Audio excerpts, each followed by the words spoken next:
We are recording the interview of Gerald Litten.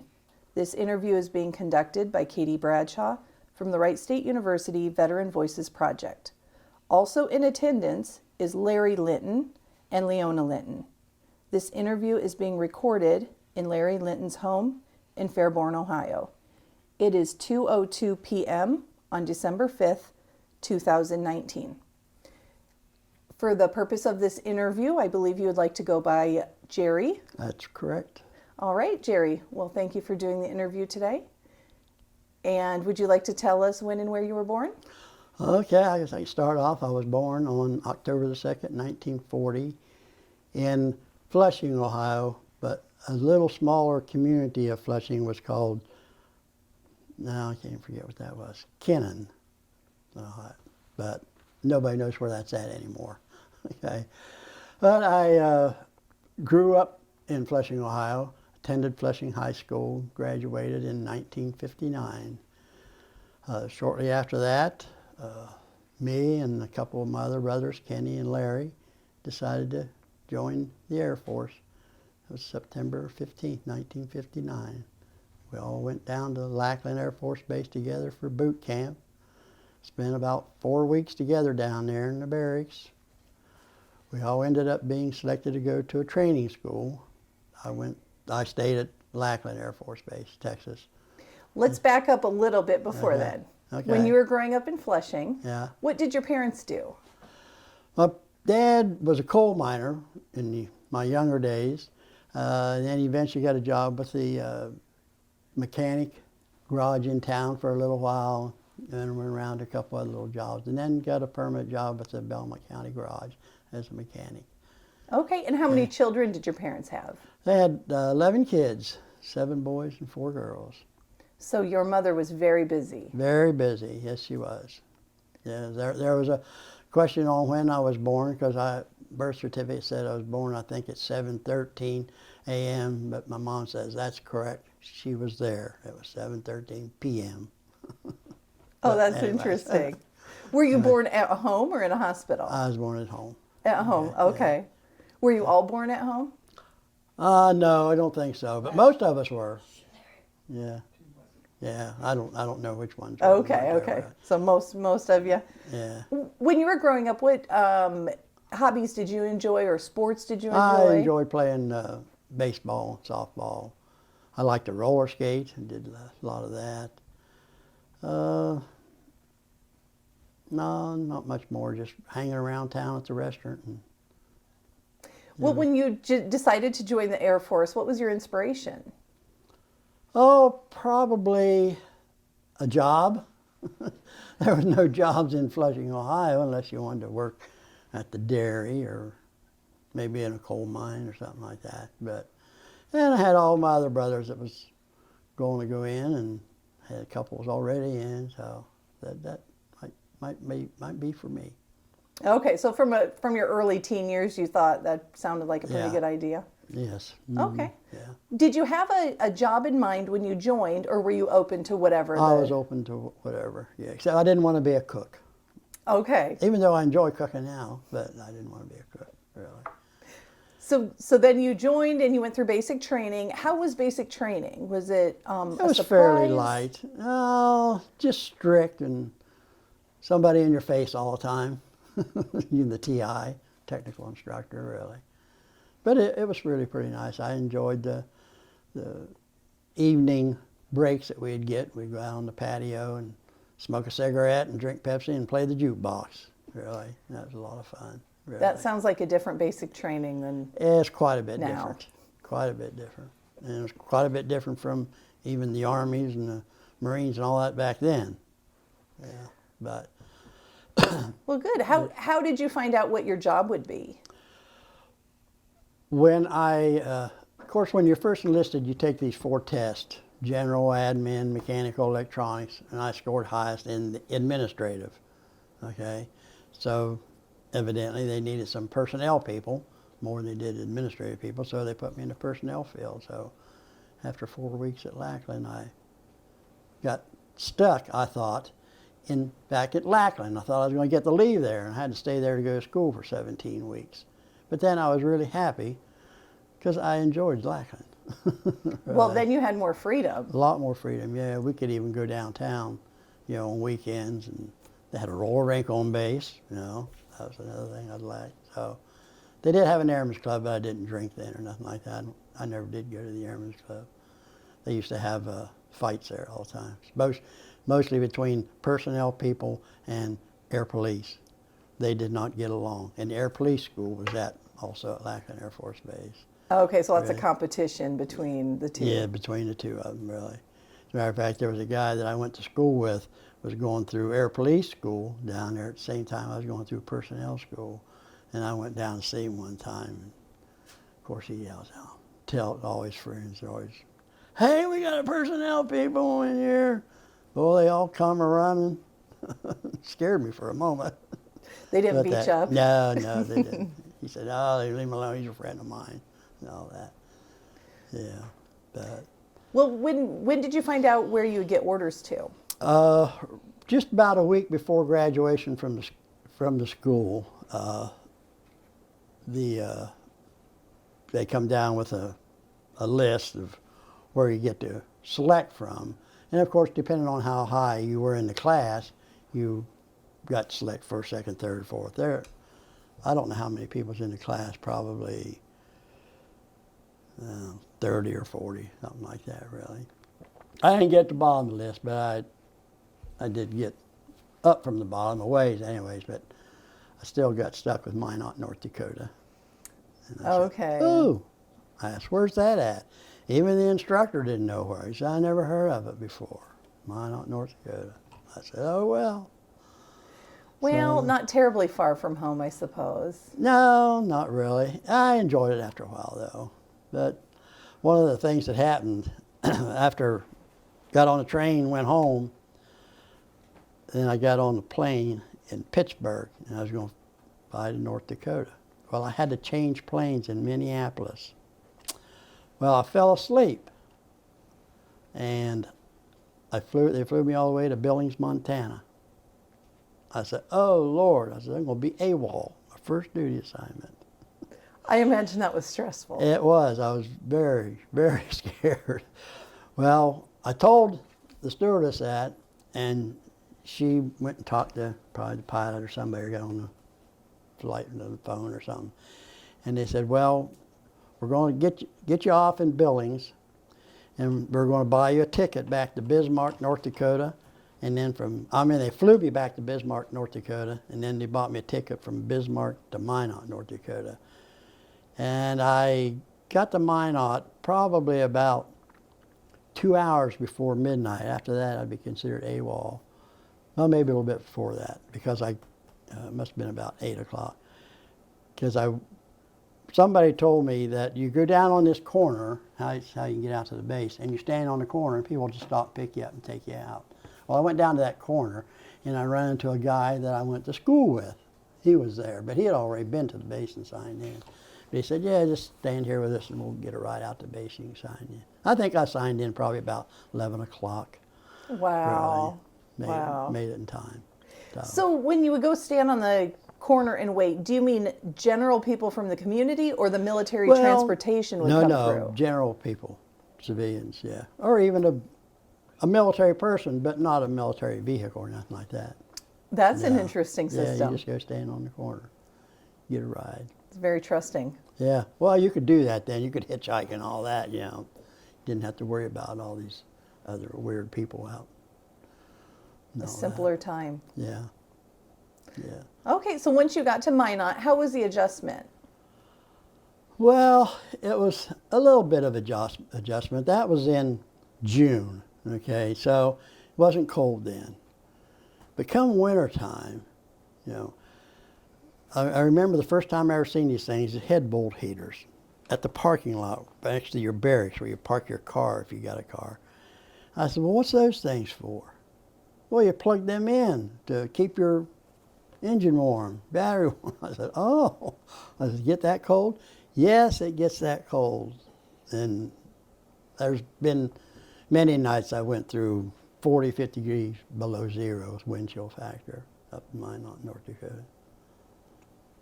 But I had a lot of fun up there. I still enjoyed it, though, really. Did you find some winter sports to enjoy while you were there? No. There was about 4 or 5 of us guys in a gang. Not that kind of a gang, but we just all hung around together. And one of them had a car. He didn't work in personnel, he worked in transportation. But he worked nights a lot, so he would let us use his car and all that. And then sometimes he could go too, really. But we'd just go to a drive-in theater, not a theater, but a drive-in restaurant type deal. Sit there and flirt with the girls and have a Coke or something like that, really. And we formed a roller skating club called Magic City Fireballs. Minot, North Dakota was the Magic City that was there. And it was in a little roller rink. To me, it seemed like it wasn't much bigger than this area right here, because you're going in a circle all the time, all the time. So that's mostly what we did with our time up there. We go roller skating probably just about every night. We go to a movie once in a while, but. Okay, so did you stay in contact with those guys throughout your career? Oh, about 3 or 4 of them I did, really. One of them I know has passed away. He lived out in Omaha, Nebraska. He passed away. A couple of the other ones is Ken. He lives now in Pennsylvania. Philip Politano, he's the one that died. Wargen's in Arizona. And that Johnson, I don't know where he was from Illinois, but I don't know if that's where he's at now. I've never been able to contact him. And then there was a Harrison, and he was from, what was the name of that town? Paducah, Kentucky is where he was from. And I haven't been able to get a hold of him either. I've tried. But there's been a few other people I've kept in contact with, but not from Minot. Really. Okay.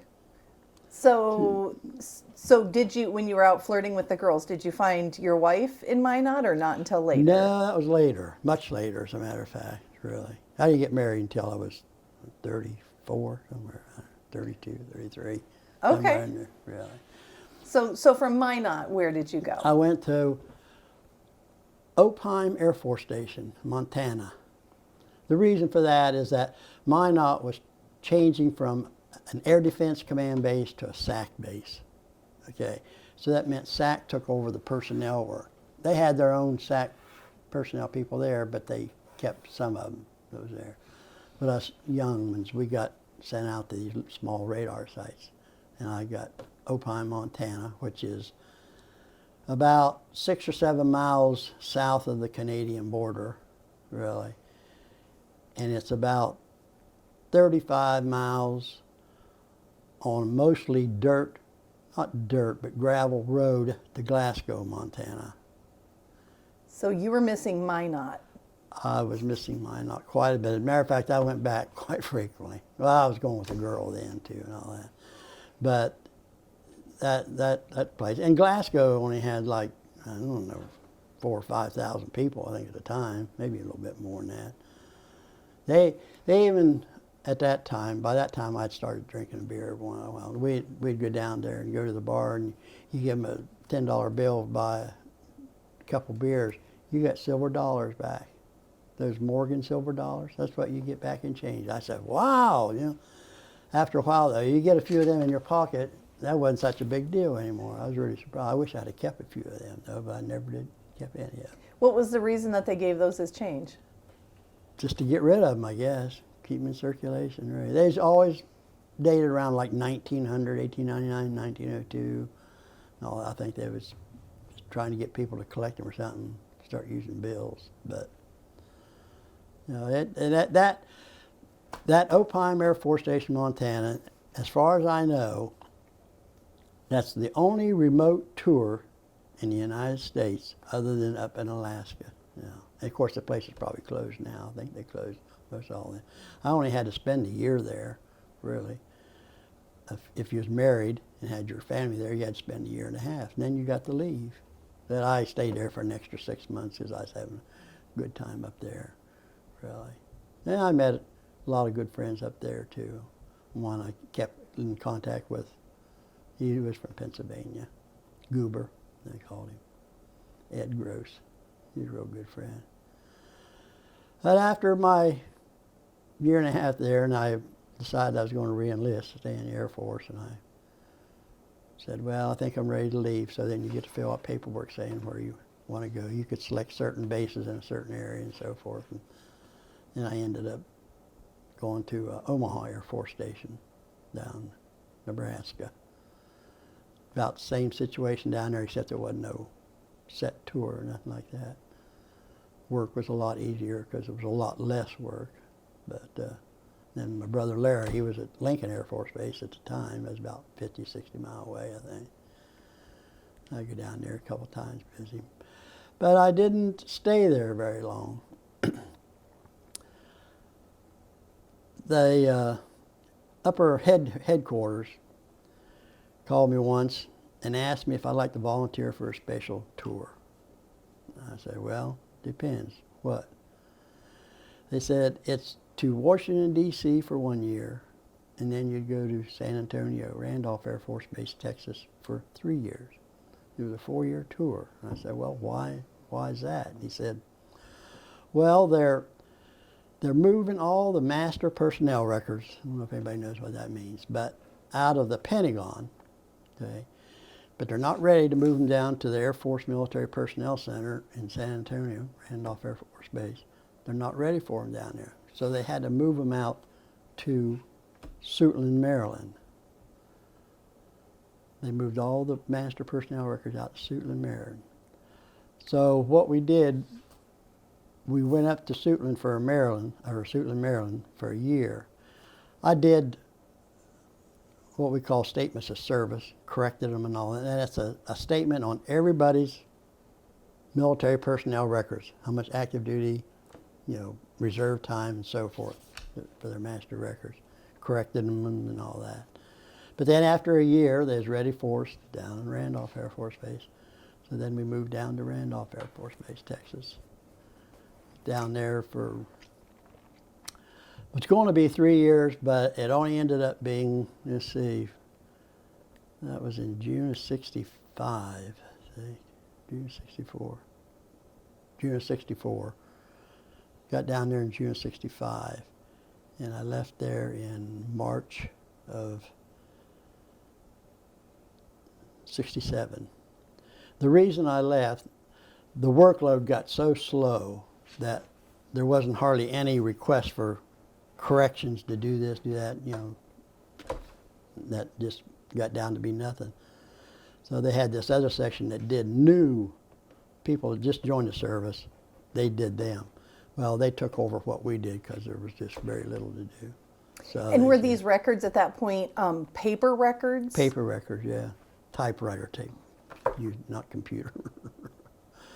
So they said, well, if y'all want to leave, you can leave. If you want to stay here, we'll find you a job here in the personnel center someplace. I said, well, I want to leave. So I had a friend of mine down there that worked down in the assignments area, downstairs from where I worked. So I went down to see him. I said, Ken, I said, they say they're going to let me go if I want to go. I said, I want to go to Germany. He said, okay. So about the next day, he called me up. He said, Jerry, he said, you got your one to, where was it? I think it was Spangdahlem. I was going to go to Germany.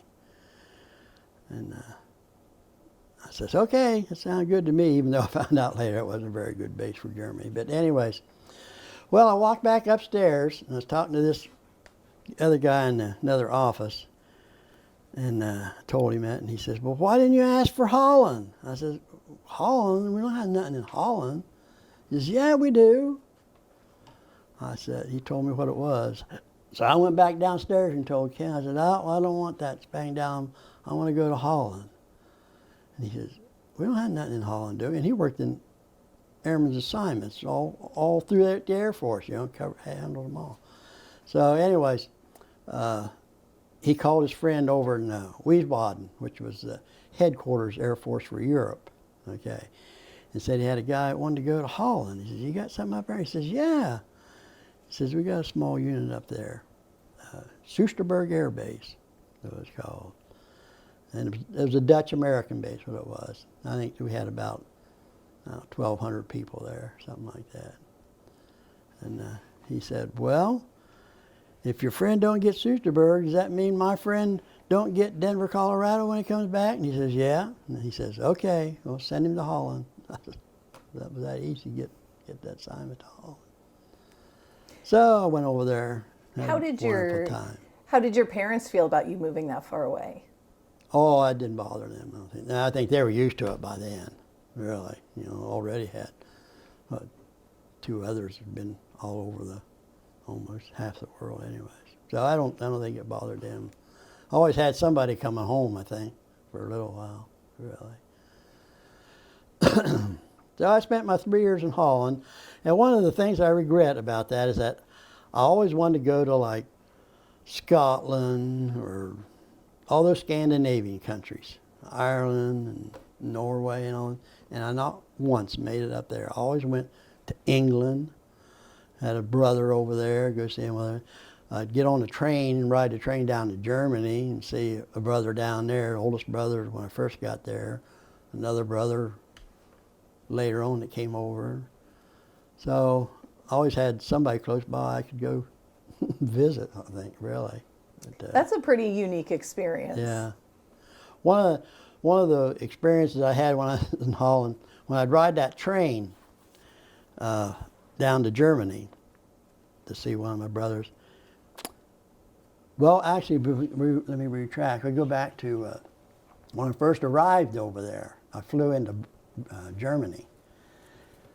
I went down to see my brother at Ramstein, stayed a week there, and then I got on the train and go up to Holland.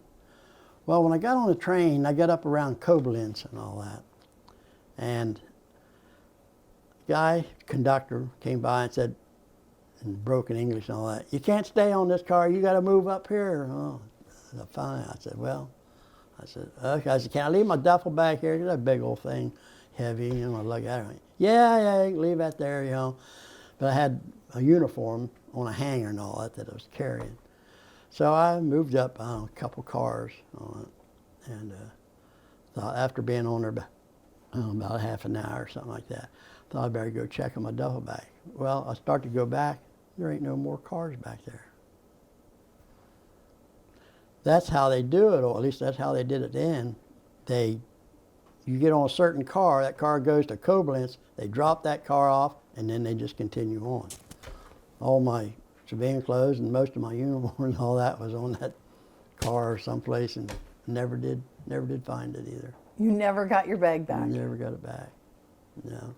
So do you think that the guy didn't know what you were asking, or do you think he got a laugh out of it? No, I don't think he did. I don't think they'd do that. But you never know. But maybe he didn't like Americans, and maybe he did it intentionally. Who knows? But yeah, so I got up there. I didn't have no uniform except that one I was carrying. I didn't have no shoes. Didn't have a hat. All I had was a summer uniform.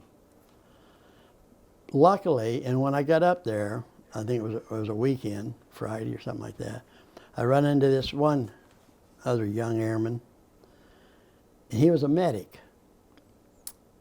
Well, he didn't have to wear he had his own medical uniform, so he let me borrow his hat, his shoes. I had the uniform. I think there was something else too. I can't remember what it was. So until the following week, when I could go to clothing sales and buy what I needed and all that. And of course, we become best friends up there. He was from Pennsylvania too, Tom Gabler. Nice guy. But anyways, that Holland thing was a good deal, really. What's your favorite memory from your time in Holland?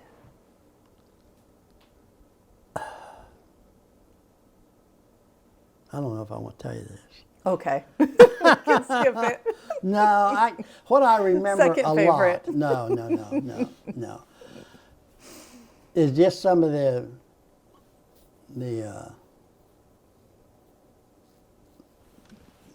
I guess things that they do over there. Anyway, I'll tell it anyways. Prostitution is legal in Holland, okay? Except in Utrecht, it's not legal on land. Okay. So what they did in their canals, they had houseboats. Our first sergeant went down there one time. Now, I didn't see this. I was just told this, really. And he was walking the plank, he fell off the plank in the canal. I'll never forget that. Never forget that. I didn't see it, though, but I just remember in my memory all the time, really. I imagine he got teased for that a lot. Yes. He was a first sergeant, too. He was our first sergeant. Oh, goodness. But I don't know. One other time, I think I was at the club, and I had a few too many beers that night, and I had a bike. I didn't trust myself with a car over there because you got to beware of bike trails. Bikers have the right of way on this thing. But I was going off base. I was going to go down to the apartment where I lived, and the air policeman took my bike away from me and had the air policeman take me home. He says, "You don't need to be getting out there on that." I said, "Oh, okay." Well, later, the next day, I couldn't find my bike. So I can remember what happened to it. So you never got your bike back? Yeah, about 2 days later, I was walking to the base. So I didn't live that far from base. I was walking back to the base, and I seen my bike behind the air police shack where you go in the gate and all that. Oh, there's my bike. Well, it sounds like you had some fun in Oh, Holland. I had a lot of fun over there. Yeah, a lot of fun over there. And the people were very nice. They're hard to get to know, but they're very nice, and boy, are they neat. Just everything's so neat, outside, inside. Really. Beautiful country. Yeah, very beautiful. Very beautiful. Yeah. Well, where did you go from Holland? From Holland, I came to Andrews Air Force Base, Maryland. Really. No, I'm sorry, I didn't. I went to Grand Forks, North Dakota. Really. Those Second cold time. states really like you. Yeah, second time North Dakota. I got up there, and one of the first things I said when I was talking to the personnel sergeant major, I said, "Oh, I don't really want to be here." I said, "I already spent a tour of Minot, and I didn't like it and all that." And I must have told, Larry mentioned earlier, our cousin worked for our congressman. I must have mentioned to her when I was home. And when I got up there to Grand Forks, he asked me, he says, "Did you try and get out of this assignment?" I said, "Yeah, I did." I said, "Not so much, but I mentioned to somebody that it didn't work." So I said, "Well, I'm not staying here very long." So I volunteered for Southeast Asia again. I said, "I got to get out of here." So I volunteered, and I'm getting my story mixed up here. From Holland, I went to Grand Forks. Okay, I went to Grand Forks. So I volunteered for Vietnam, or Southeast Asia. I got assignment to Vietnam. What year was this? That was December of 70 to December 71 when I was in Vietnam. So things were kind of slowing down. Slowing down a little bit. Yeah. Okay. In Tonsonute, anyways, I was at Tonsonute, and you could even go downtown on that if you wanted to.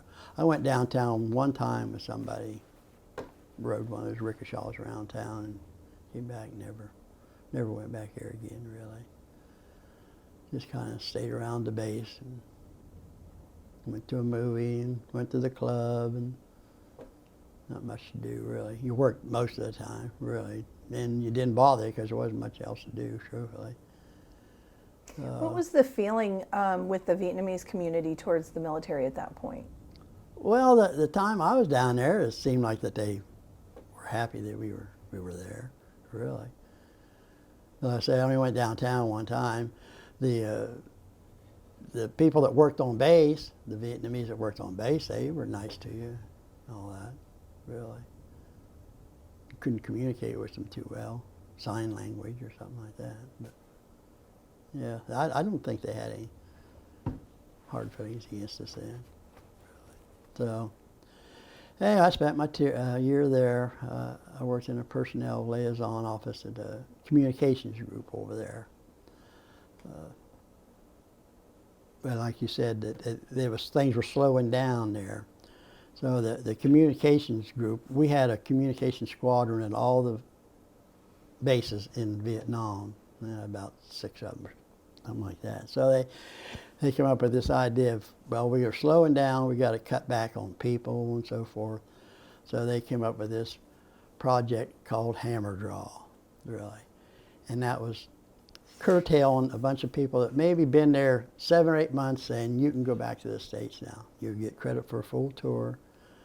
And some of the people that had assignments over there, they had them canceled, we had them canceled. We just had to monitor just every one of those squadrons. Keep them manned, you know, where they had enough people to run the operation, but just keep cutting back on that. The participation and all that. So we finally got it down to, it was pretty slow. And my year was up. They did submit me for a Bronze Star. I got a Bronze Star for handling that project, Hammer Draw and all that. So I volunteered. Oh, I did get to go to Australia too on my R&R out of, that was a lot of fun too, really. As a matter of fact, my next oldest brother's wife had family in Australia, and I did get out to see them in Australia. Was that the first time you'd met those family members? I met them, yeah. Well, that's nice. Yeah. That's been a week in Australia, and that was fun. That was a lot of fun. Then I came back, rotated, and then I came back to Andrews Air Force Base, Maryland. Yeah. Didn't like that place at all. Didn't like it at all. What didn't you like about that? Well, I didn't like D.C., for one thing. I didn't like the CBPO. I always thought that the personnel people were being picked on all the time, you know. But I don't know. I said, I guess I'll stick up with it. Well, they always have these inspections, you know, by our headquarters, and we always had a hard time passing them, at least when I first got there, and I had a hard time. So I told just Chief Master Sergeant, Personnel Sergeant Major, I said, I think I'm going to volunteer for Vietnam, go back to Vietnam again. I said, he said, oh, Jerry, I don't want you to do that. He said, I'd sure like for you to stay here. I said, I don't know. I said, you know, I says, if I stay here, that's going to be the biggest decision in my life.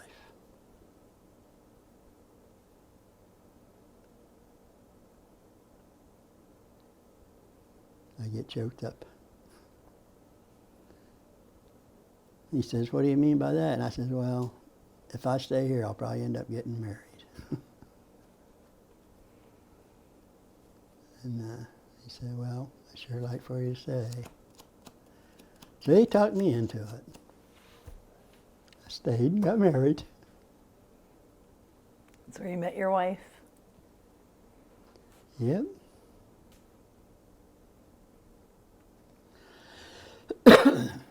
Where did you meet her? Well, she was staying with her sister who was married to an Air Force guy. They were from Cambridge, Ohio, which is about 30 miles up the road from where I was from. But she came up there, she just got out of school not too long ago. Sister said, come on up and we'll get you a job up here someplace. So she got a job in the NCO club in the payroll office. And of course I used to go to the club a lot. And occasionally she'd have to end up finishing out the front desk, cashing checks and stuff like that for people. And that's how I'd run into her and all that. And started talking. No, I'm sorry. I got ahead of myself on that. We first met by her and a friend of hers who came up from Cambridge, Ohio.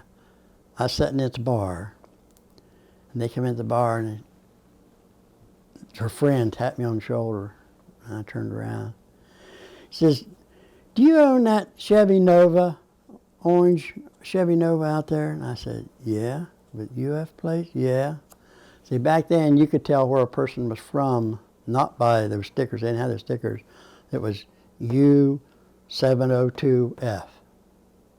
that was from Flushing, Ohio. And you knew hers, Cambridge, was like UE, let's see, what else, something else, there was something else. But they were close. They knew it was close. She said, oh, she thought, that's a ride home once in a while. Okay, that's convenient. Yeah, so I said, yeah. So anyways, we got talking and said a few words back and forth and all that. And then I just kind of turned around and ignored them the rest of the time. Kind of rude of me. But anyways, a few weeks later, maybe a week later, I don't know how long it was, she was out front, okay, and I started talking to her. And this was right around shortly before Christmas. And I started talking to her and all that. And I said, hey, a friend of ours is having a Christmas party. You want to go to a Christmas party? And her friend was still with her too. And I said, well, no, yeah. And they said, okay, and I gave them the address where it was. And they never showed up. I said, oh. So I run into her again. I think she's just standing out in the hallway or out in the lobby, and started talking to her. And I said, well, I tell you this time, we're having another, wasn't a Christmas party, I think it was, but I said, I'll come by and pick you up. Both of them. I came by and picked both of them up. Took them to the party and all that. We was there for a while. Then we just left. Then we just started seeing each other more and more often.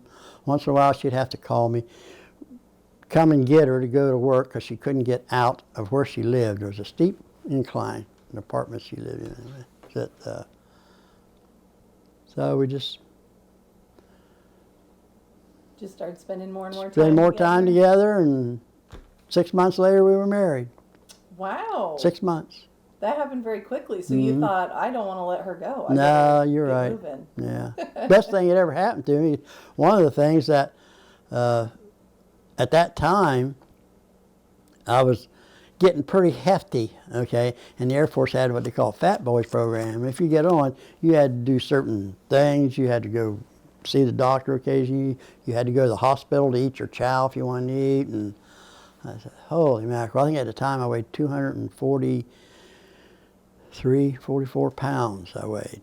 And by the time we got married, I weighed 181 pounds 6 months later. And that wasn't just trying to lose weight. I just shut off a lot of drinking beer and all that, and I didn't like other drinks very well. And just doing new things. Doing new things, yeah. Yeah. Eating better, really. That was one of the things, eating better. We'd go out to eat a lot more instead of me stopping at a fast food place and taking it back to the apartment where I lived, and just, yeah. So. Well, good. So yeah. she was looking forward to the military life as well? I think she was, but she didn't get to spend much time with it. Because shortly after we got married, I had my 4 years there, and you could volunteer for what they call a base of preference. And so I volunteered for places down south, and I ended up getting down Moody Air Force Base, Georgia. So we went down to Moody Air Force Base, Georgia, spent about 5 years down there total, maybe a little over 5 years. And we really enjoyed it down there, except for the heat. It was very humid and hot, but had a nice recreation area. We used to go out, go fishing a lot, we could rent a boat, go out fishing, and like that. She got into dog grooming business, and she started doing a lot of that. And we did a lot of foster children down at Moody. I was just looking at a piece of paper the other day and had names of a lot of them that we had. We had them sign a big piece of cardboard and all that. How did you decide to get into foster care? Well, we wanted to have children. We couldn't have children, really. You know, doctors said they couldn't do much more for us, something like that.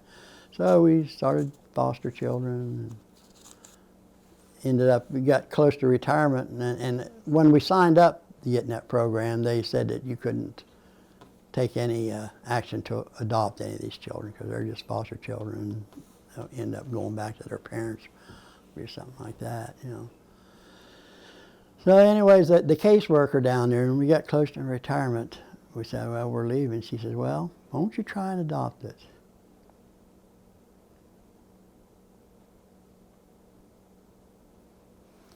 And we had, at that time, we had a girl. She was about between 3 and 3.5. Lily was her name. And we said, well, we'll try. So she helped us along.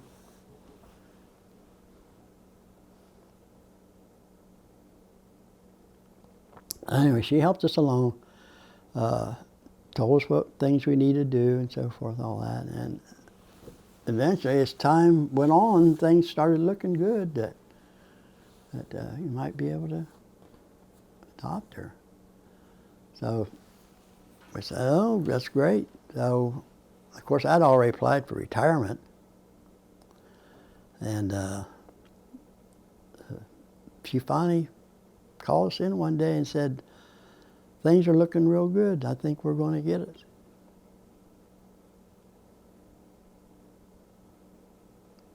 And she made arrangements between the state of Georgia and the state of Ohio that approval for release down in Georgia was granted, and that they would handle the adoption proceedings itself up in Ohio. So we had to stay down there a year after I retired, even from the military. We had to stay down there. But we finally got it, and we got her. And you were able to adopt her? Mm-hmm. Well, that's wonderful. Yep. Yep, we've had a wonderful family now, really. And she's a great, great, great girl, too. We just went down to Thanksgiving down there with them. They live down in Mooresville, North Carolina. Really. I said, well, you want to get me back to North Carolina? I spent a year and a half down there. I didn't like it in Raleigh. But that's later. But anyways, that turned out wonderful, really. That's wonderful. Yeah. How many children did you foster over the years? Oh, wasn't that many.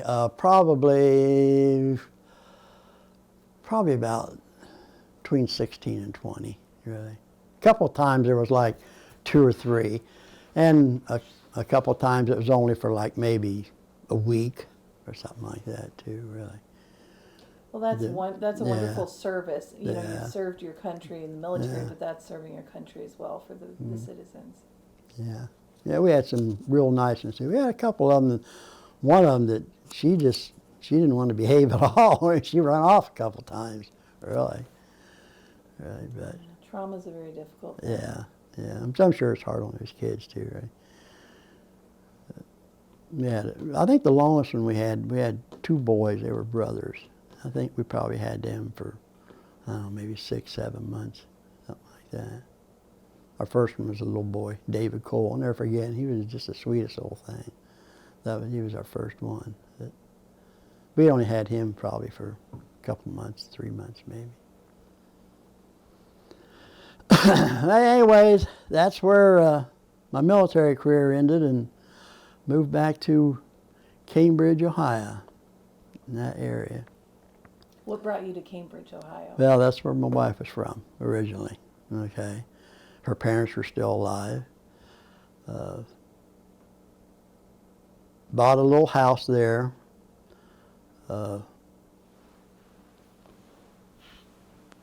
Started looking for a job.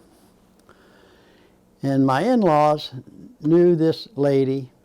I actually knew the husband and wife, but she worked in the local government or something like that. I don't know what she did, but it's the local government. And said they had programs for veterans getting out and all that, getting them jobs and so forth. And I can't remember what the program was, but she said that they had looking for somebody to work in the Veteran Service Office. The county, it's a county Veteran Service Office, not federal or nothing. We would assist veterans apply for benefits and so forth. So I went down for an interview, and they said, well, we'd like to have you. The guy that was the Veteran Service Officer then influenced him quite a bit. I didn't know him, but he talked to the president of the commission to hire me, so They hired me, but it's under the program where you only make so much or something like that. And it was sort of like a temporary job, but it could lead to permanent, depending on. And so after about, 3 or 4 months, trying to buy a house and so forth, we was renting for the first, few months that we was there. But anyways, trying to buy out, the bank wouldn't load you money because that job was temporary, and you figure your military retirement wasn't enough, which it wasn't. But anyways, finally after a while, I told him, Bob Thompson, he was the president, I said, I got to have a permanent job here. And I said, don't have to be more money right now, just permanency. I said, or I'm going to have to look elsewhere or something. So I finally convinced him to hire me on permanent. So I was the County Veteran Service Office for probably about 6 years, something like that. And it got to be so boring. Oh my goodness. Some days you sat there all day long, nobody come in. Oh, wow. And there's 2 of us in there, and then you had to sit there and listen to that secretary yakety yak. The head of the Veteran Service Office there, the guy I worked for, he couldn't stand her. He put up with her for years and years and years though. But anyways, I said, this is just too boring. I can't stand this anymore. So I applied for a civil service job up at Wright Patterson.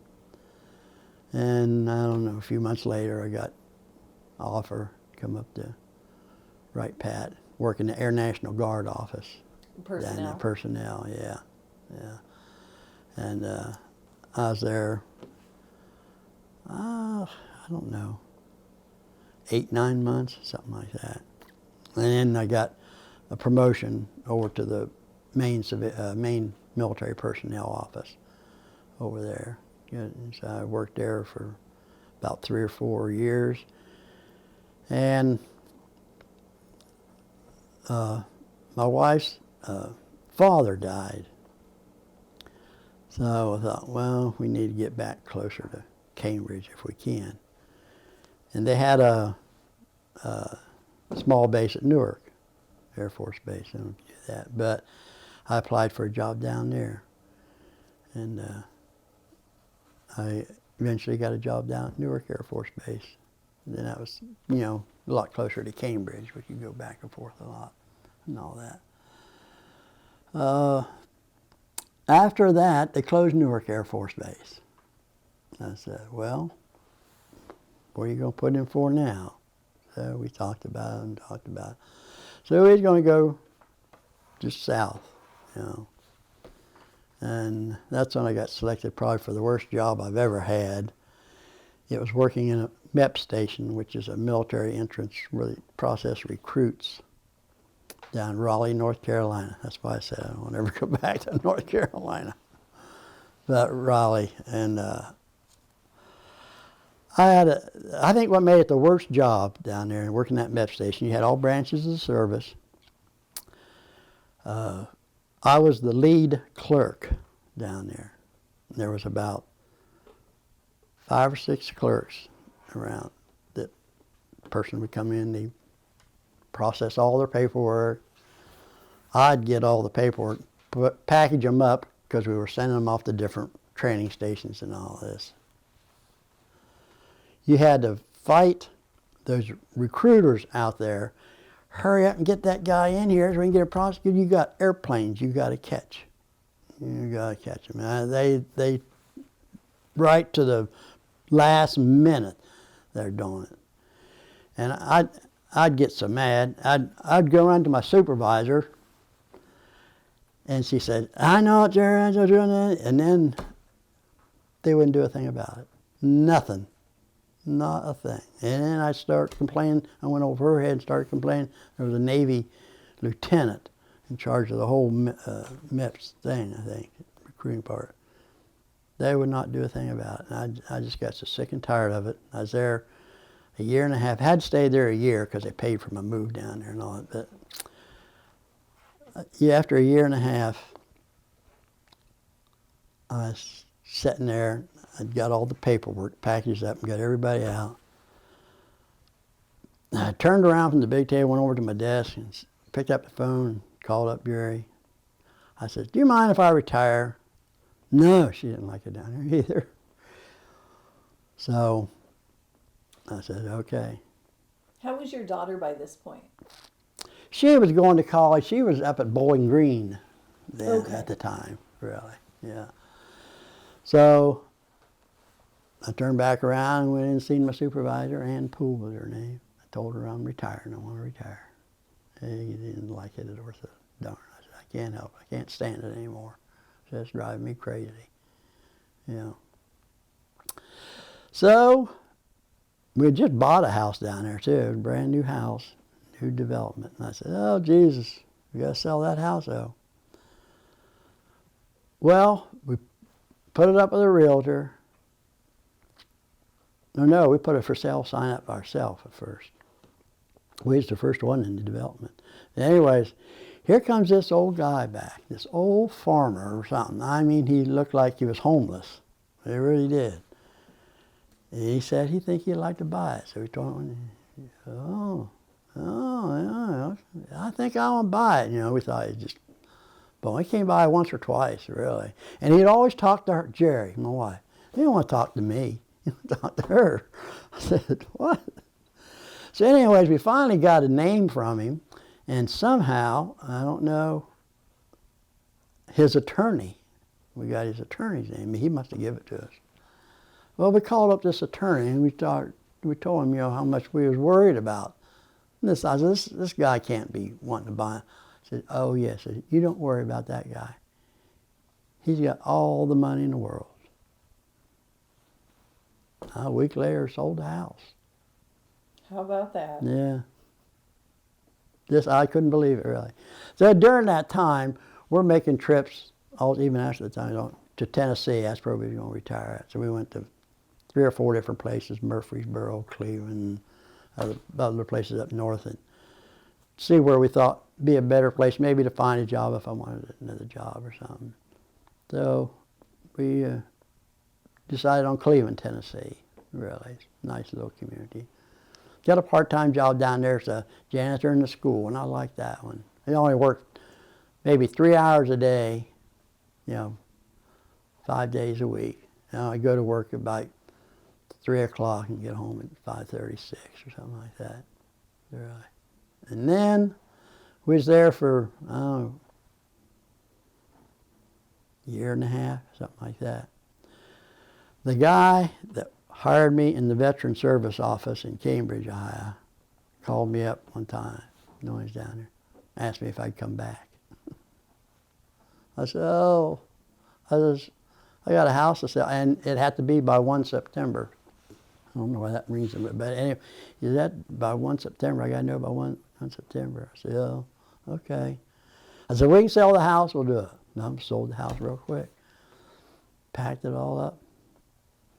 Moved back to Cambridge. You know. What inspired you to do that, being that you left being bored? But, it was a lot different. That guy was there, and it was in a new office. It was downtown. Yeah, it was a lot different. There's many years in between that, you know. But just, I don't know. Maybe we just did more for him or something than before. But it felt like the right move for you at the time. Yeah. Oh, yeah, it was. It was. I wouldn't mind if I stayed in Tennessee, I guess, but probably if I'd have had a better job, even though I enjoyed that job, you know. But I said, I think I'll like it. Let's go back up there. So we moved back up to Cambridge. Let's see, where we go after that? Cambridge, then to here. Retired after down at Cambridge the second time, about 6 or 7 years, I think. So I had a total of 11 years under the Ohio Public Employees Retirement System. Had a part-time job there too that I enjoyed working for. Well, I didn't really work for a power company, Ohio Power, but it had a contractor. I worked for the contractor, and all I did is go in and clean the Bay Area where the trucks come in, clean the offices and all that. I enjoyed that until a new contractor got the contract, and he would hire me, but he was going to pay me less and all that. And I said, no, I ain't taking any less. I just forget it, you know. So I never went back to work. So was that 3 retirements then? Yeah, something like that. Yeah, 3. Well, Federal, yeah. so what year did you retire that last time then? Oh boy, I always try and think of that. That had to be in about, let's see, I guess from the federal service. Let's see, 1998, somewhere around there, from the federal service. And I applied for Social Security when I turned 65. That would have been 2005.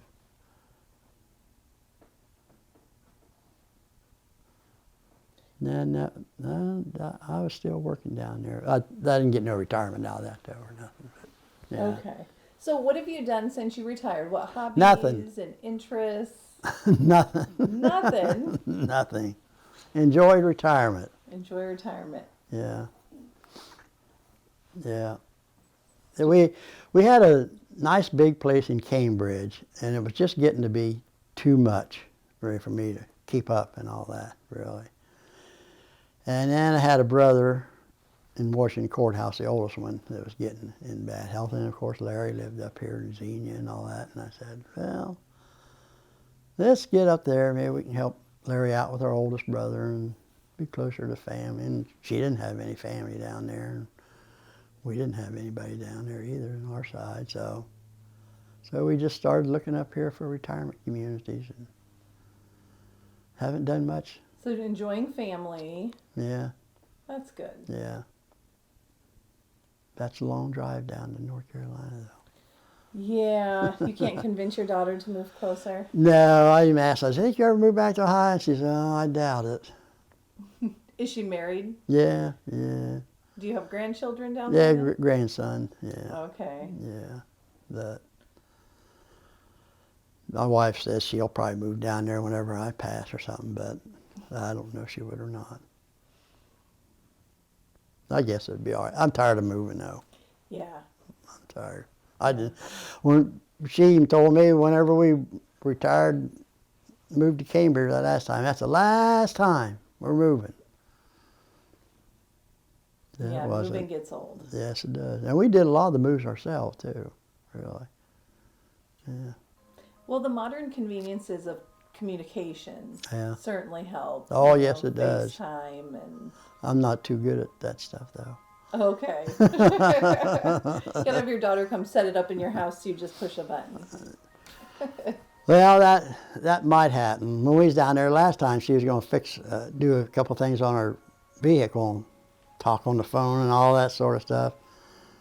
Now we can't get the speedometer to read up how fast we're going. I don't know what she did to it. Oh, no. Yeah, and I miss that. I can get all that other stuff, how many miles per gallon and how many trip A, but I cannot get that, showing you're going 65, 60 or whatever. Oh. And I took it back to the dealer and they couldn't figure it out either. So. Well, are you involved in any VFWs or veteran groups? No. I'm a member of the VFW, life member, but okay. I don't go to them. Don't go to the casino once in a while. Not much more, really. Well, a question we like to ask towards the end of the interviews is, what advice would you give to future generations? Be kind and considerate, really. Just like see more nice people in the world. That's all. I agree. Yeah. All righty. Well, thank you so much, Jerry, for your time. I'm glad I could tell you. I'm sorry I had to hesitate. I get very emotional sometimes. Well, that concludes our interview with Jerry Litten. Thank you for your time and thank you for your military service. Thank you. We start here. Go ahead. Well, my name's Larry Litten. We're from Litten family, and we live here in Flushing, Ohio. And this is my brother Jerry here, and we was both bored. We both got bored down in Flushing, Ohio, and 9 other brothers and sisters and all that. yes, 9 other brothers and sisters, and we all grew up in the same house. The old house. We tore it down way later. We built Mom a brand new house. Later in '64. 1964. And that they didn't have anything. They didn't have anything. We felt they did a lot for us, and we better do something for them. So we bought them. We bought them a couple cars. John helped with a lot of that, and we all threw in, got allotment checks. In the military, we had a allotment check sent to our mother for money to buy the house with. So she got a check every month. The house was paid off. so it was nice. And Bob, Dad seemed like he was a more happier person since he had his own house. It was paid for. He didn't have big payments. So it was enjoyable for him. In our younger days, I think that while we was in school and so forth like that, we used to fight a little bit between us and all, get mad at each other and all that. But I don't think we ever really injured each one or something like that. But we just had a lot of fun running around town and not raising too much heck. I think I'm the only one that probably got in a fight once in a while with one of my brothers. That was my brother Dave. He lives in Albuquerque.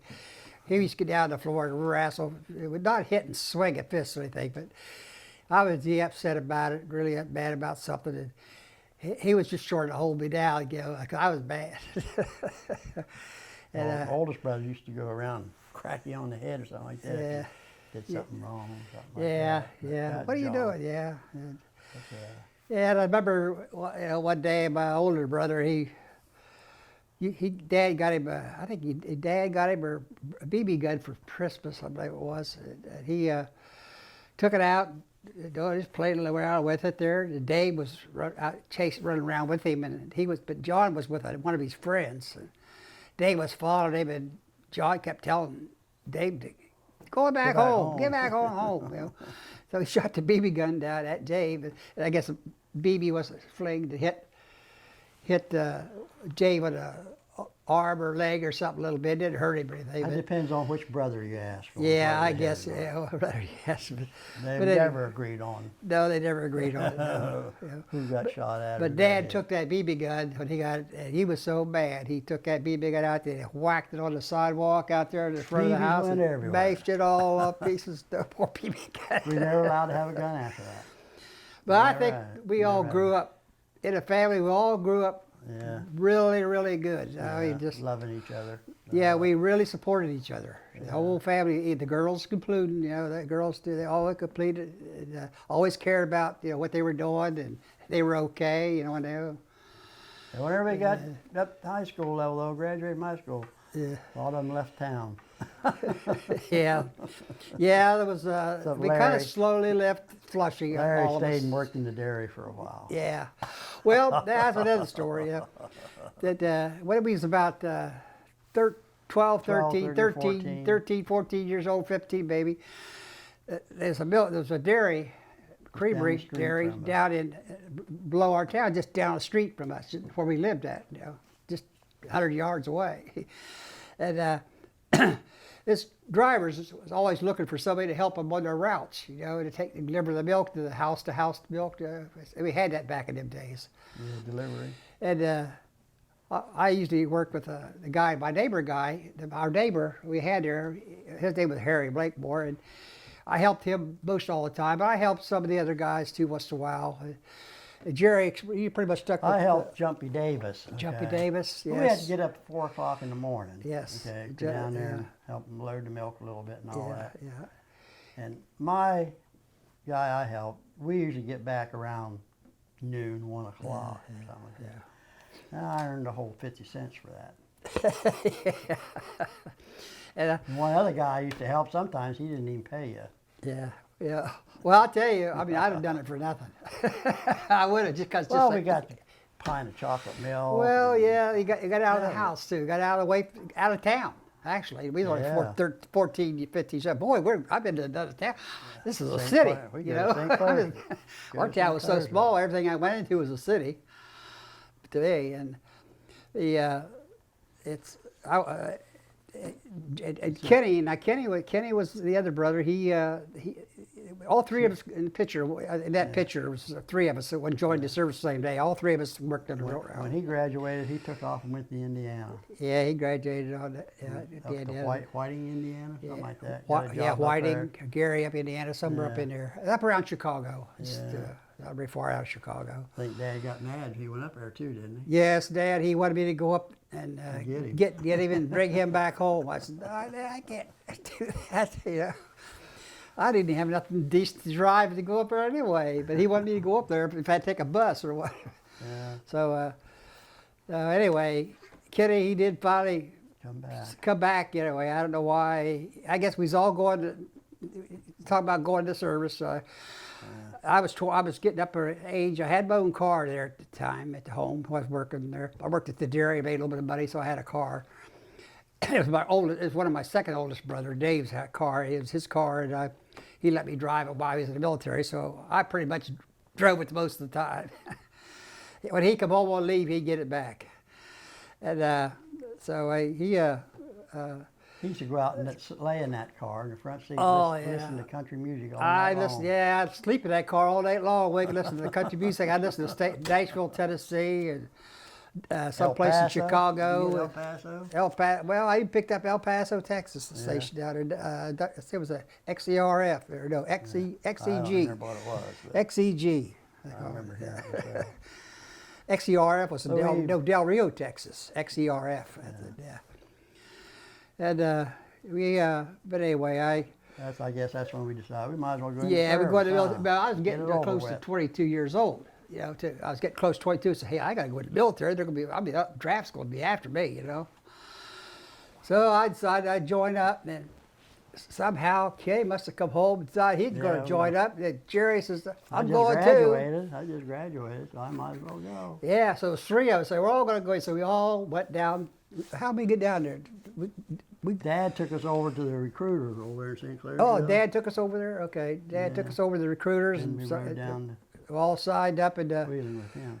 we all signed up in the Air Force there. And Took us up to Pittsburgh. they took us up to, the recruiter took us to Pittsburgh. Yeah. Early in the morning. We had got up early in the morning. He took us up to Pittsburgh. We got sworn in, took our physicals up there. We never went back home after that. They put us on a plane up there in Pittsburgh, a little C-47, noisy thing. It flew us to San Antonio, Texas. Never stopped all the way, 1 month flight. Dropped us off down there. Next thing you know, we was sitting in some dark room.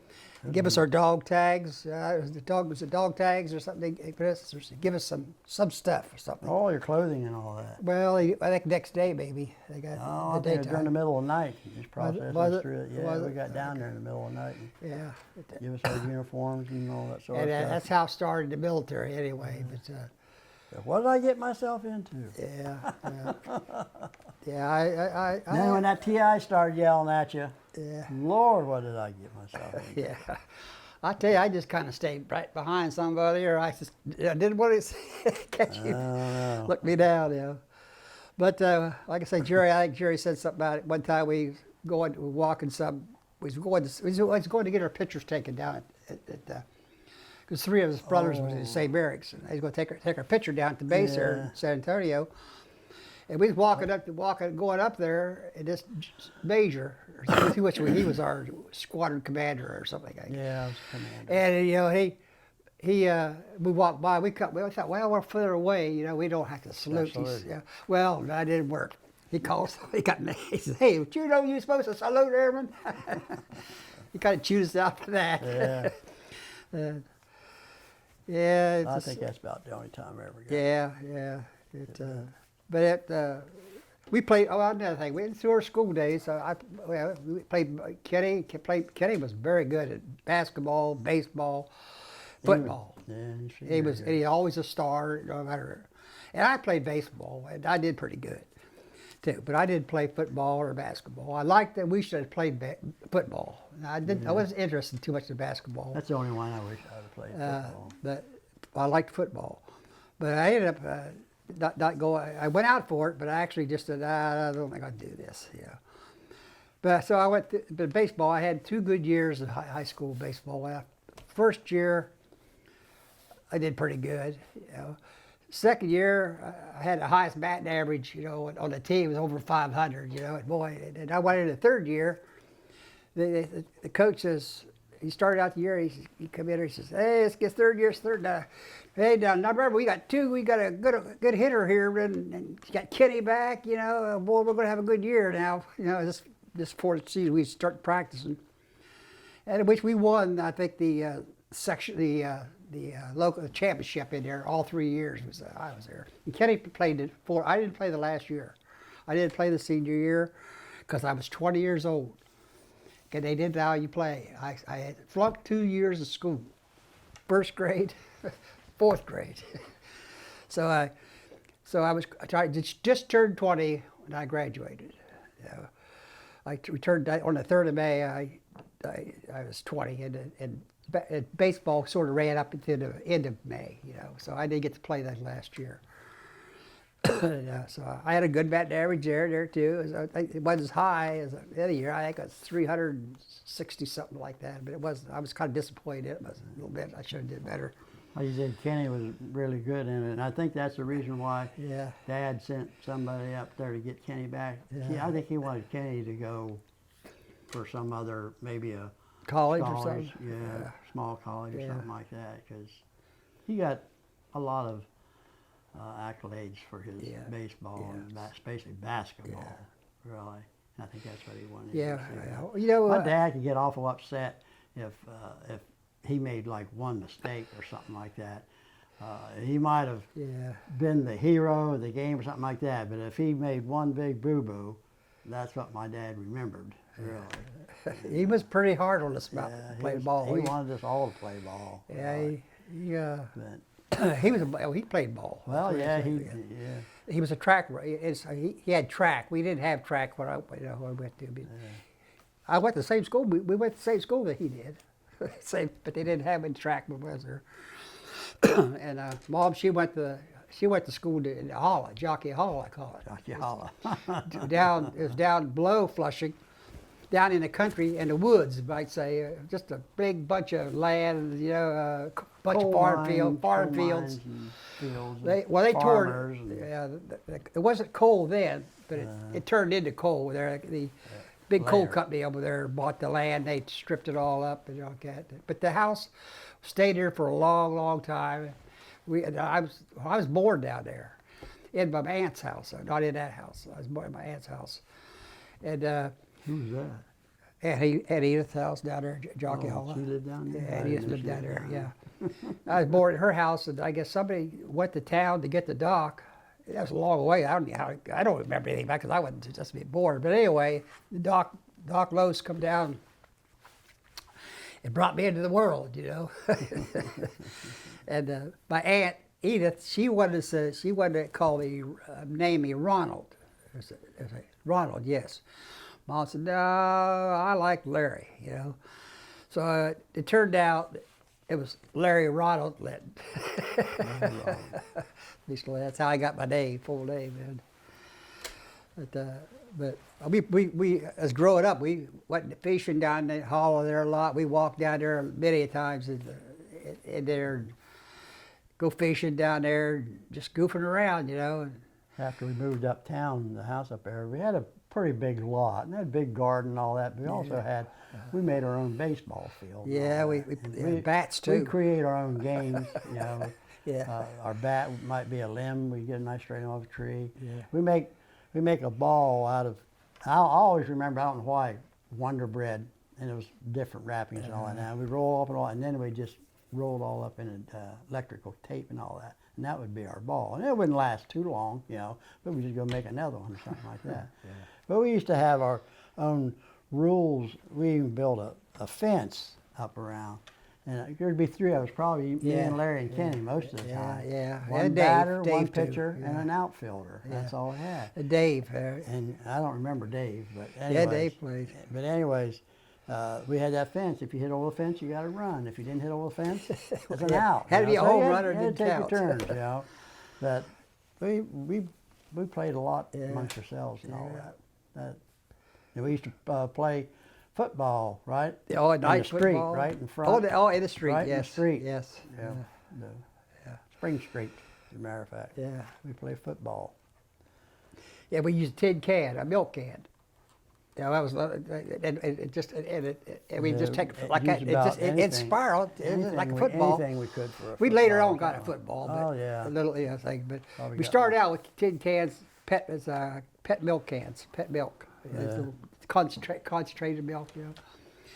Yeah. And we say Jigs and Maggie to the left. That meant right out there, you turn left. And it's Jigs and Maggie to the right. You got to turn right. That's our play, Jigs and Maggie.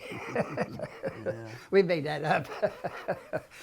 And we set her playing just, and that telephone pole was the goalpost here, and the end of our sidewalk down in front of the house. Yeah. On the other end was the other end zone. So, and we played that way, and we went out. We went down along the railroad tracks, played around the railroad tracks. Try to walk through the tunnel. I don't know if Jerry ever got through the tunnel or not, No, but I we never started. did. You did? No, Well, me and somebody was walking through that tunnel one time. We got about halfway, maybe over halfway. We thought we heard a train coming. Oh God Almighty! So we Get turned outta around, here. went back. And if we'd have went forward, we'd have probably got there for the Closer. train anyway. Probably been closer, yeah. But anyway, I didn't make it all the way through that. It was about that tunnel had to be better than a half mile. Yeah. It went right under Flushing, under the right near the schoolhouse, the high school schoolhouse there, and down under the garage, the park. My dad built this park down there. I mean, he was in on it anyway. The town built this. That's where I had my first drink of beer. Was it? My dad offered it to me. Yeah. He was helping them build the park, the baseball field, the football field, and all that. It's a And big he- one too. He went out to the Bumblebee and used to get the beer for the guys that go up in the dozer and all that sort of stuff. And he had a beer. And he said, "You want a drink?" I said, "No, I don't want." "Go have a drink, have a drink." "No, I don't want one." "Have a drink." So I took a drink. And I thought it tasted so terrible. I didn't think I'd ever drink that. Unfortunately, I did start drinking. I'll tell you what's better than cigarettes. I'll tell you that. Yeah, that's true. I traced my first cigarettes as God, I ain't never gonna smoke them things. And I never smoked, never did. Never took it up. Dad said, he told us kids, he says, I'll tell you that, he says, don't try not to drink or smoke, but I'll tell you, if you smoke, it's hard to quit. He said, you drink, I can smoke. You could probably drink. You could probably get out, get away. But he says smoking, bad. Don't smoke. That I guess 3 of us did start smoking, or 4, something like I that. did. We used to sneak up to a Yeah. single guy lived right Yeah. by the dairy. We'd go Yeah, up there. And yeah. Sometimes we could bum a cigarette off of him and all that. Yeah. I never carried a cigarette. I never carried a pack of cigarettes. I might not say I didn't smoke one. I did once too many. Yeah, was at a roller rink. They built a roller rink when I was yeah. a young kid there. I never liked it. That's just I had a lot of It was fun at the roller rink. terrible. But I had these shirts that you could see through them. You know, it's like a dress shirt, but you could see through them. And I was out there roller skating one night, and I had a pack of cigarettes in my pocket. And I'm going around, and all of a sudden, when I go around, there's my dad standing right there. You can see this. He said he stood there. Next time I came around, there wasn't no cigarettes there. He didn't say a whole lot to me, but he told me about it. He was hard on us kids, but he really cared about us. So Yeah. I really Yeah. didn't realize until I talked to my aunt, my aunt Helen. She says, you know, your dad loves you kids, you know. But we never really thought, I figured he cared, He but was just trying to straighten us out. straighten us out. But one thing he did not want. his kid's in trouble with the law. Oh, no. No, you don't bring no law, that cop down there. So we had to watch about what we was doing, who was playing with, and where we was going, stay out of trouble. That was the main thing. And we pretty much did, you know. We got blamed for a couple of things, you know, but I had the cops come down, but it wasn't No. us. But I don't think I ever got, well, I know I never got a whipping from my dad. My mom used to whip me a little bit. Yeah, well, Mom, young, yeah, But, did. but I think I'd rather get a whipping from my dad before I would a chewing out. Well, yeah, I would too. I would have too. Dad, He'd chew you out if you did something wrong. yeah. We always hope Mom, he'd come home and hope Mom would whip it. But Mom told me, he says, I usually try to straighten you up, you know, because Dad never found out till the next day or that night when he come home, because he didn't get him home till 9 o'clock at night. But Mom would usually, well, catch us, well, you did something rotten, she'd give us, get out of that. Pear tree or That lilac bush down there. I had a lilac bush down there. Give me a stick, bring it up here. Get her a stick. She'd whip us, you know, because she wanted to make sure when Dad come home that she'd already took care of it, you know. And that way we didn't have Dad whipping on us. But he did give us a good chewing out. But in later years, though, she'd give you a whipping, but it wasn't hard. You'd cry just so she could quit. Yeah. We all did that. We cried the first time they hit the first swatch. We was crying. Yeah, but it was really meaningful. Nice town to grow up in too. It was good town to grow up in. It was. Never had any troubles. Had a good friend down Anybody, there. I don't think. Just a nice little town. I had a good friend down there him and I run around quite a bit. We had a guy, his name was Eugene. He ran around. He had a car. And he was single. I was single, and I had a car. And we used to run around together. He'd take my car, sometimes take his car here, like that. And, in fact, I don't want to get into that either. But anyway, it was overall life there was. It was really good. Nice place to grow up. Yeah, we could get. It's a good place to leave too. Yes. Nothing there now. Yep. We could pretty much go. Say we was 12, 13 years old. We could go uptown by ourselves. Uptown by 12, 13, maybe even younger. Oh yeah, you probably. Younger. Go up uptown. We ran all over the place. Yeah, Mom never knew where we was at. Well, we take off and go here. She never cares. As long as we came home, but not come home late. She said, I figure you'll come home when you get hungry. Yeah. If you get home too late, there won't be any left. Anything left, yeah. You know, that's the way it was. If they wasn't, though, we always fix up something ourselves. Yeah, we find something. Yeah. I remember one brother one night was hungry. He made himself a ketchup sandwich. Yeah. Ketchup and bread. They had fried potato sandwiches, too. Yeah, it's kind of funny, too, about certain things that, you know, like when you were growing up your whole time, you were fed bologna sandwiches, or a lot of times we used to get what we call chopped ham sandwiches, or beans, or fried potatoes. But you know, that's three on most favorite foods still to this day, especially fried potatoes. My wife has never cooked too many fried potatoes. Yeah. Never. I haven't had any good fried potatoes lately. I haven't either, really. No, they don't make them like we used to make them. I mean, Mom used to make them. She made good ones. Well, it's hard to make for one person. My Yeah. wife don't particularly care for them. Yeah. She'll eat them, you know, Yeah. but she don't. Yeah. But you got to fix a big iron skillet full of them to get some good fried potatoes.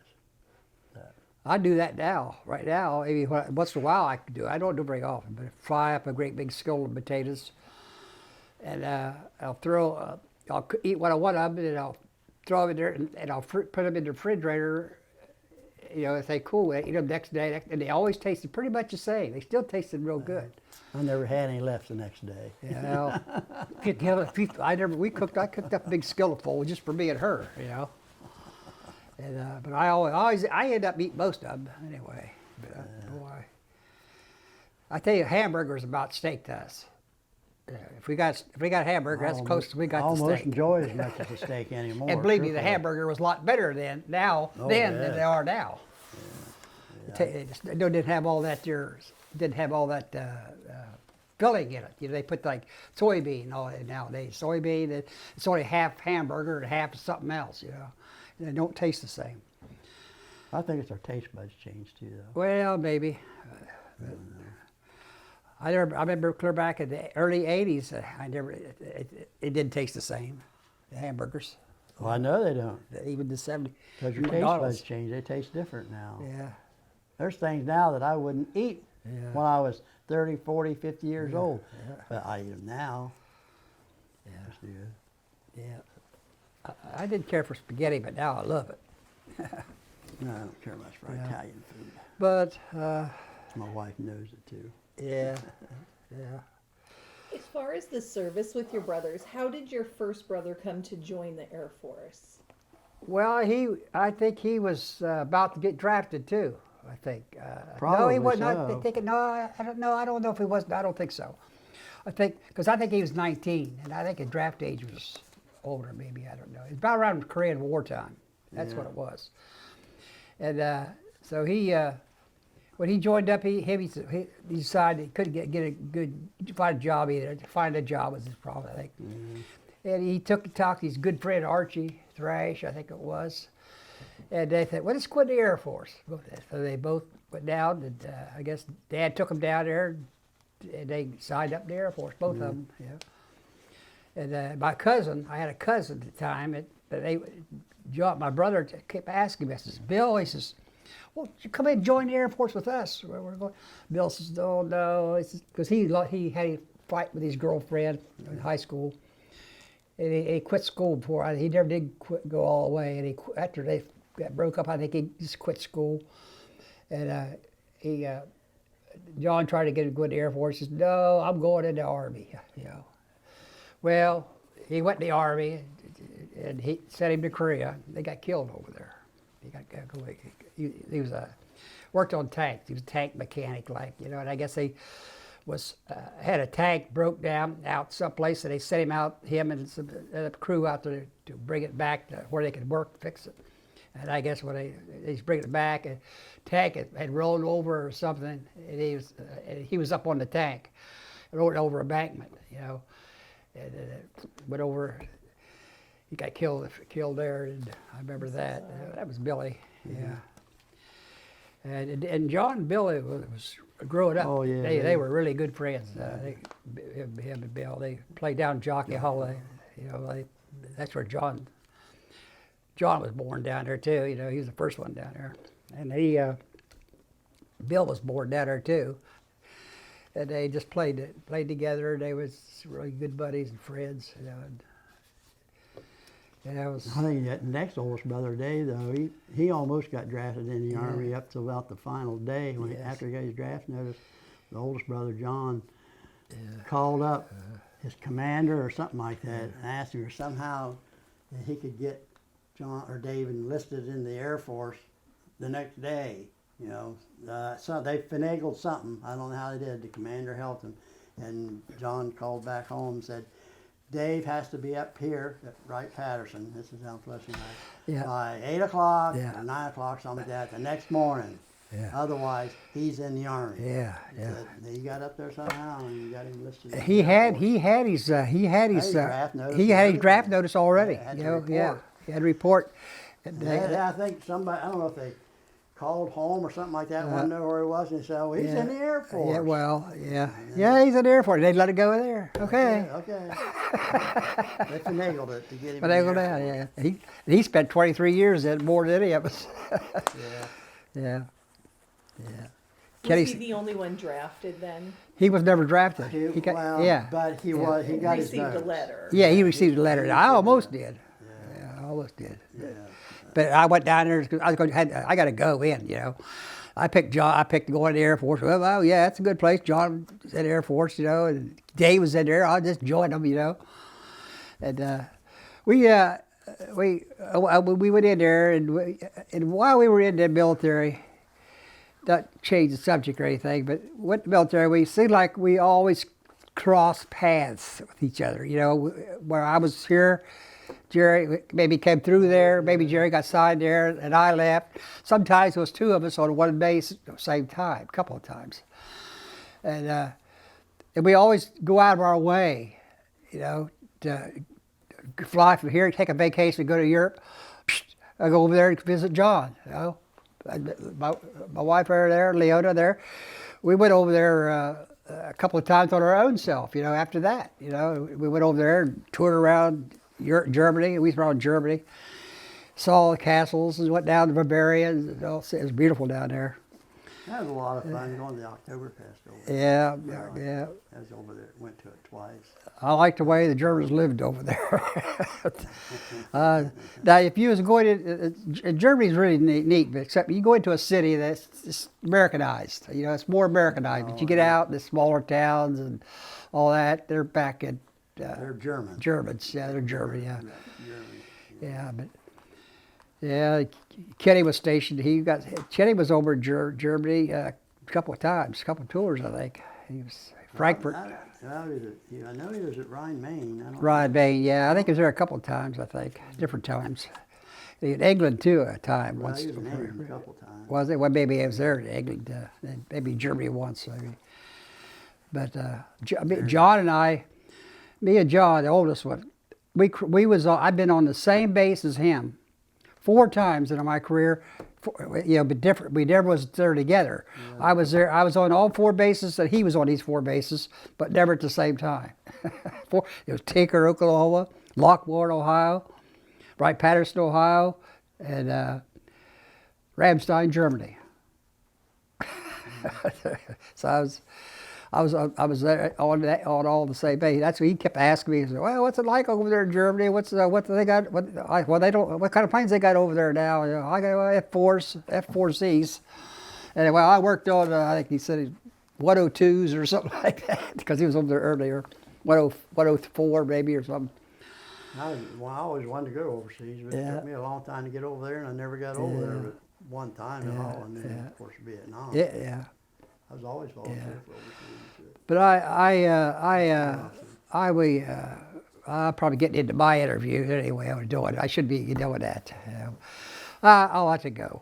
So John joined first. Yes. And then Dave. Yes. And then the 3 of you together. Yes. And then, so by then there are 5 boys. Yes. In the Air Force. When did the last 2 join? Art joined a year after 60, us. I think he joined 60, Art, next year he got out of school, went in. Yeah. And he only spent 3 years, 9 months, something like that. He signed up for 4 years, but when it came time, coming up close to his 4th year, they had when they let him out early because they was cutting back. He was over in Turkey. Yeah. Okay. Yeah. And when he came back when he was due to come back to the States, he only had like 4 months left in the service. Mm-hmm. Well, the military is that what it was? Send you someplace for 4 months. Yeah. Okay. And then have to pay you and send you back to Ohio. So they just separate him. So he didn't spend it. Yeah. And Stevie was the last one, you know, and he didn't go in until 67. 67 he went in, 67. And, I don't know if I told you earlier, the reason Stevie Art didn't stay in is because he was stationed at Knob Noster, Missouri. Yeah. And he went home and got married down in Portugal, someplace down there. And when he got back, he had orders for Turkey.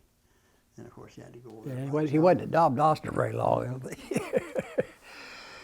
About a year, maybe. Well, maybe a little bit longer. Yeah.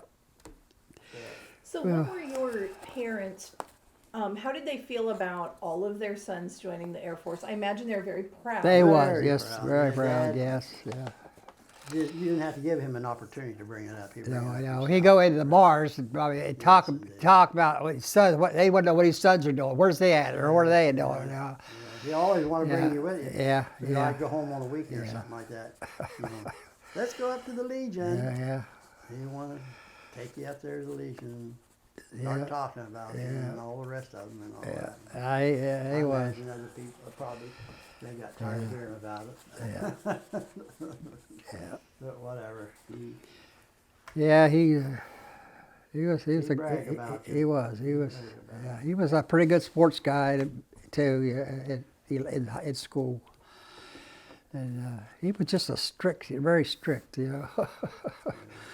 And I'm glad he was. You know, I look back, because I could look back on my I life. don't give him all the credit. I'll take some myself. Yeah, well, yes. I mean, I understand that. But he got us started. Yeah. He put us on the right track. We Yeah. just have to stay there. Stay at it. Even going through the military, we stayed out of trouble.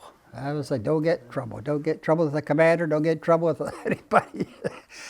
And I tell you, I did lots of work on these airplanes, a lot of work.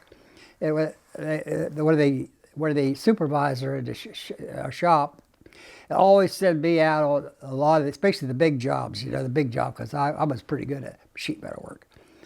And he'd get out there and he'd always count on me. You know, inspectors come in, and we had to do a ORI, oral readiness inspection, or SAC inspection or something, and he would. Well, we got to do a job. They would grade me on it, you know. So they graded everybody, you know. The shop. It wasn't just for everybody. It was just the shop is grading. And they give me a job, put a leading edge of it. Couldn't give me a harder job as a leading edge of a engine, leading edge of the cowling around the front of the engine. You know, had right where had a bird hit damaged right there, and I had to cut that out and see how it curves around like this. You know, and it's hard. You can't get in buck rivets. You know, and what's this? Usually, you have to make spatial bucking bars sometime to get in there and do that. It pops a lot of blind rivets in it. They call it blind rivets in it. You know. Anyway, I worked on it there. I was supposed to get it done in a day, but there's no way I could get it done all day. But I got it down about half, maybe 3/4 of a job done. And the inspector, his name was Leroy Stevens. His name, you know. And the reason I say I can remember his name is because he came to the base about 6 months later, and I was working for him in the base. He came in to be our supervisor, my supervisor then. They come from Washington D.C. These people, you know. And he always said, give me the hard jobs and big jobs. You know, always wanted to get me on it. I changed canopies off the F4Cs. You know, the glass, you know, the lookout, a big old canopy. And well, to get back to the family. Yeah. I think the hard part about being in the military is that we're all over the place now. Yeah. You know, I got a brother down there in Albuquerque I haven't seen in years, really. And you get to see your other brothers every once in a while, you know. Yeah. That I really missed that. Really. Yeah. I always wish that we could all be in Flushing. Yeah. Like that, or close by, really. Yeah. But, Yeah, there was three of them. Three of us always sort of just did get around too much, you know. Kenny went out to California. You're married, you know, when you're married. Yeah, we got married, yeah. And Art was pretty by himself a lot. You know, he was different, a little bit different than the rest of us. A little bit different. But he was a good kid, don't get me wrong. He was good, yeah. Excuse me. He was a good kid, but he'd do a little more daring stuff than we would. Yeah, he was more, yeah. Oh, yeah, he'd do things that we would never do. I remember when he used to drink a beer or two and all that. Yeah. Yeah. But he was more forward than we were, too. In high school, you know. He was more forward than we were. I mean, he seemed like he would make friends, easy, you know. Oh, yeah. Yeah, easy. Yeah. He wasn't bashful. No, he wasn't. I was pretty shy. Yeah, I was too. I kind of got over a little bit of it. But Yeah. Well, I guess. But just a fun time, and Yeah. glad I did it. Yeah. I think I burnt that road up Route 70 all the way to Eastern Ohio. I mean, when I was stationed up here at Wright, and I was at Lockboard at both bases. I'd go back down home every other weekend when I could, back and forth, back and forth. I must have put, I bet you I've driven 250,000 miles or more on a car, total car. I've had about 80 cars in my life, and I put miles on all of them. I did. I bought lots of cars.